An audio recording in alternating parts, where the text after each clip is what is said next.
రాబోయే 6 జూలై 2024 శనివారము నుండి వారాహి అమ్మవారి యొక్క నవరాత్రులు ప్రారంభమవబోతున్నాయి.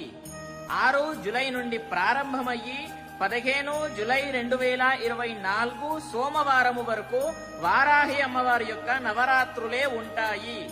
ఈ వ్యవధిలో ఎవరైతే దీక్ష చేస్తారో వాళ్ళకి విశేష ఫలితాలు ఉంటాయి. ఒక్కొక్కరి జీవితమే మారిపోతుంది. ఎంత కష్టాల్లో ఉన్నా సరే, ఎంత కష్టము అనుభవిస్తున్నా సరే, అన్ని కష్టాలు కూడా తొలగిపోతాయి. చూడండి, అమ్మవారికి ఒక మాటలో చెప్పాలి అని అంటే మీరు కోరుకోవాల్సిన అవసరమే ఉండదు. అమ్మవారే అన్ని ఇచ్చేస్తుంది. అప్పుడు మీకు కోరుకోవడానికి కోరిక ఏముంటుంది? అంత ఫలితం ఉంటుంది ఈ దీక్ష చేసిన వాళ్ళకి. కాబట్టి గుర్తుపెట్టుకోండి, ఈ యొక్క దీక్షలో చాలా అంటే చాలా శక్తి ఉంది.